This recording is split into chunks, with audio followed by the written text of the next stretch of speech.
I want you to tell me if this situation sounds familiar. Your pitcher has gone off the rails on the mound. Your head coach calls a timeout. He makes a signal down to the bullpen. Bring in Tommy Fastballs. He tells your assistant coach. As you watch Tommy Fastballs jog into the mound, your heart absolutely sinks because Tommy Fastballs throws harder than anybody on the team. Some days, his command is on, he's dialed in, and nobody can touch him. But more likely are the days when he's off. When he's off, Tommy Fastballs couldn't hit the broadside of a barn, even if he tried.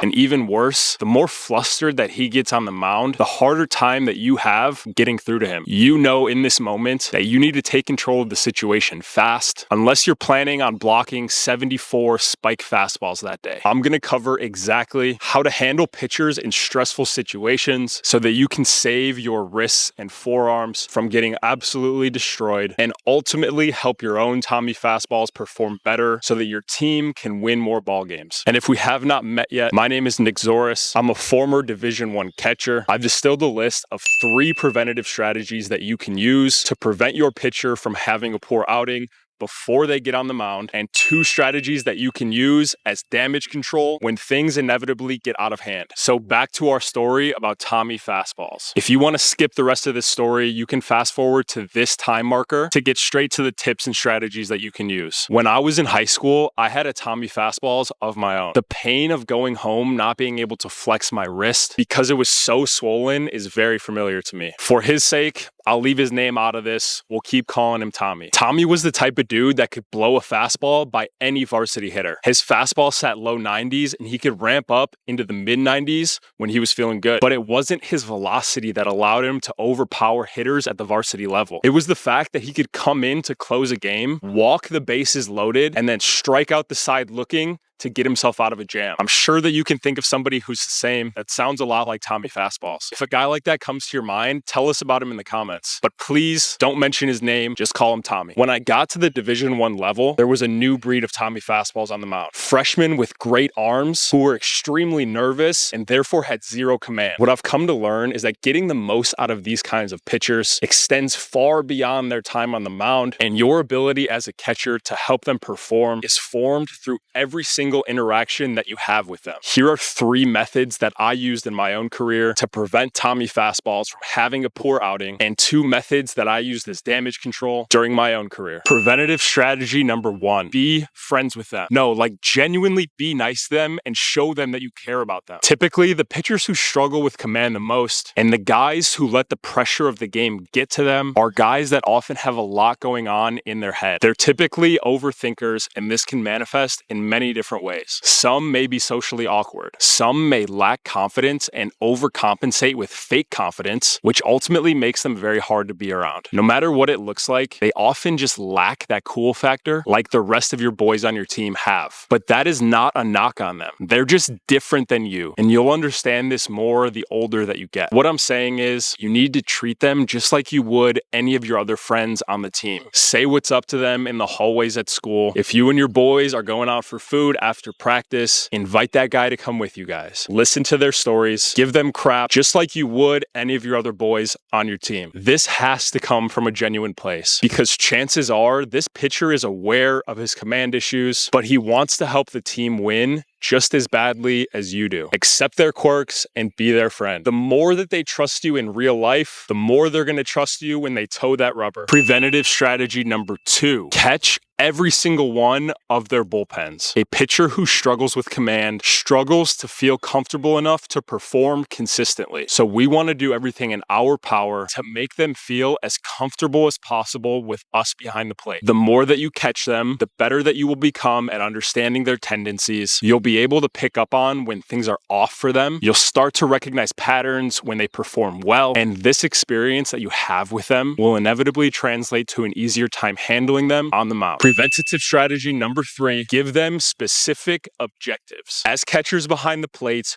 we need to be like orchestra conductors. We need to make sure this guy is on beat over here, that guy's on rhythm over there, and this guy is working with the right tempo. Therefore, we need to give our pitcher a specific plan to follow. The same way that somebody in band would learn their role by reading notes off of a sheet. What normally happens is that pitcher is thinking about the last time he blew a game, what his dad is going to say to him on the way home. He's worried about all of these past and future events instead of being focused on now. If we let this go too far, he will spiral out of control. So a method you could use is when he comes out to the mound, you need to be consistent with your approach, no matter his mood. We need to be clear and direct with our plan for him. This can look like, hey man, we have a guy on first base. We have a 6, 7, and 8 hole coming up to hit. Let's stay with the fastball until they prove they can hit it. I'm going to set up on the black when you're even in the count. I'm going to set up off the plate when you're ahead. Just do your thing, man. These guys have no chance. Give him a fist bump, run back behind the plate. Whatever plan he had in his head before needs to go away, and you need him to trust yours. And like I mentioned earlier, things will inevitably hit the fan no matter how much you try to prevent them. So these are 2 damage control methods that you can use when Tommy Fastballs is having a tough day. Damage control strategy number 1, help them think small. A reoccurring theme with a struggling pitcher is that they're thinking about too many things and they're thinking too fast. And in a game as quick as baseball, too much thinking can hinder your performance. So with the strategy of helping them think small, we want to give them one small adjustment that they can focus on and fix quickly. From there, they can find the feel of doing something right, and they can begin to stack their confidence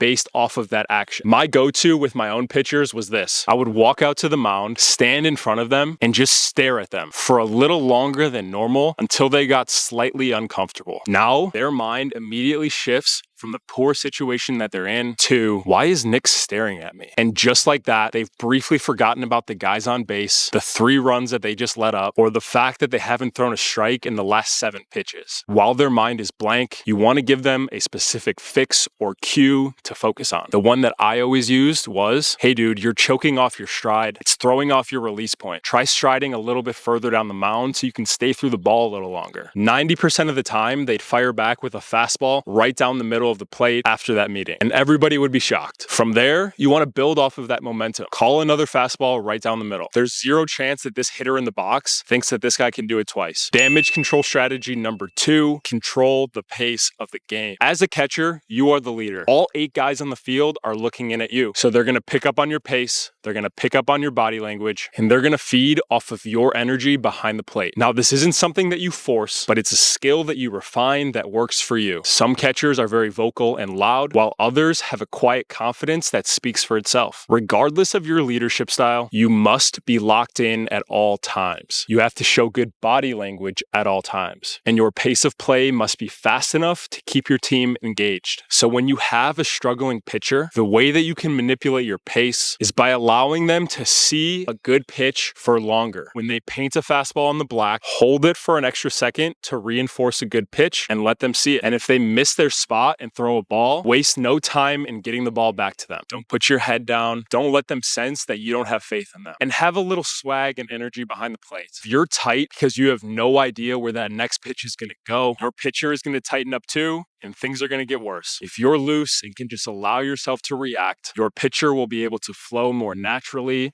and his command will increase.